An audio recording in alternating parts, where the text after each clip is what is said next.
തലയില്ലാത്തവൻ ചെവിയിട്ടാട്ടി. ഉത്തരം പറ. വിനോദവും വിജ്ഞാനവും ഒളിപ്പിച്ചു വെച്ച രസക്കൊടുക്കുകളാണ് കടങ്കഥകൾ.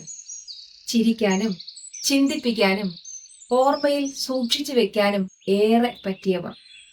കടങ്കഥകളുടെ ലോകത്തേക്ക് ഒന്നിറങ്ങിച്ചെന്നാലോ?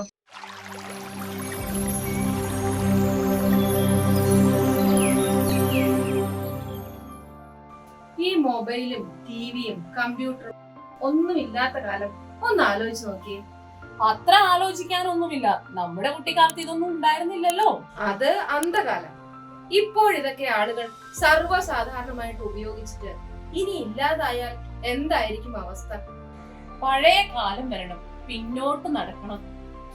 എന്നാലും എന്ത് രസമായിരുന്നു അന്നത്തെ കാലം. കൂട്ടുകുടുംബമായിരിക്കും. വൈകുന്നേരമായാൽ എല്ലാവരും ഒത്തുകൂടും. അന്നത്തെ മുത്തശ്ശന്മാരും മുത്തശ്ശിമാരും കടങ്കഥകളുടെയും കഥകളുടെയൊക്കെ കലവറകളായിരുന്നു. കുട്ടികളെല്ലാം മുത്തശ്ശിമാരുടെ ചുറ്റും കൂടും.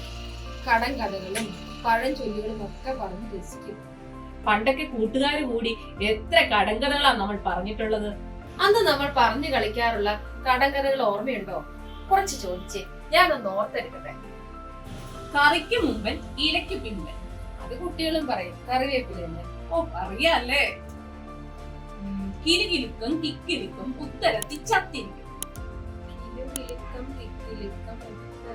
പല്ലിയാണോ? പല്ലി അല്ലല്ല, താക്കോല്. അപ്പോഴാണോ? പിന്നാലെ വന്നവൻ മുന്നാലെ പോയി. പിന്നാലെ വന്നവൻ പല്ല്. എല്ലാത്തിനും ഉത്തരവ് അറിയാലോ. ഇനി ഞാൻ കുറച്ച് കടങ്കഥകൾ അങ്ങോട്ട് ചോദിക്കട്ടെ. ഓക്കെ, ഉത്തരം പറഞ്ഞില്ലെങ്കിൽ കടം. തീർച്ചയായും. മുറ്റത്തെ ചെപ്പിന് അടപ്പില്ല. കിണർ. ഓടും കുതിര, ചാടും കുതിര, വെള്ളം കണ്ടാൽ നിൽക്കും കുതിര. അത് നമ്മുടെ ചെരുപ്പ്. 1000 പോലീസുകാർക്ക് ഒരു ബെൽറ്റ്. അത് നമ്മുടെ നെറ്റ് ഉപയോഗിക്കുന്ന സാധനല്ലേ, ചൂല്. തലയില്ല കോഴി മല കയറി കൂടി.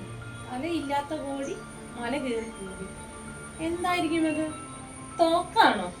തോക്ക് തന്നെ. ഇനി ഒരെണ്ണം എന്നോട് ചോദിച്ചോളൂ. തലയില്ലാത്തവൻ ചെവിയിട്ട് ആട്ടിയാശി. തലയില്ല, അത് ആനയല്ലേ? ആനയ്ക്ക് തലയില്ലേ?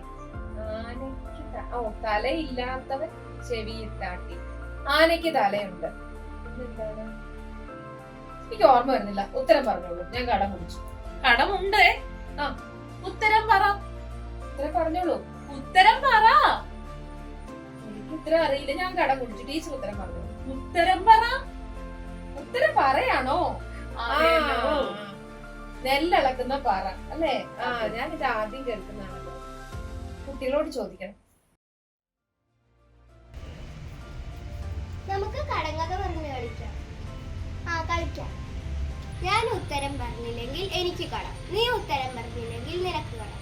രണ്ടുപേരും ഉത്തരം പറഞ്ഞില്ലെങ്കിൽ നമ്മുടെ കടം വേണ്ടി. ആദ്യത്തെ ചോദ്യം നീ തന്നെ ചോദിച്ചു. 2 കിണറിന് ഒരു പാലം. എനിക്കറിയില്ല. കടം കുടിച്ചോ? കടം കുടിച്ചു. ഉത്തരം മൂക്ക്. ശരിയാണല്ലോ. എന്നാൽ ഞാനൊരു കടങ്കഥ ചോദിക്കട്ടെ. കയ്യിൽ കയറി മെയിലൊടിച്ചു. കയ്യിൽ കയറി മെയിലൊടിച്ചു. എനിക്കറിയില്ല. കടം കുടിച്ചോ? കടം കുടിച്ചു. ഉത്തരം ചോറില്ല. ശരിയാണല്ലോ. നമ്മുടെ കടം വീടി.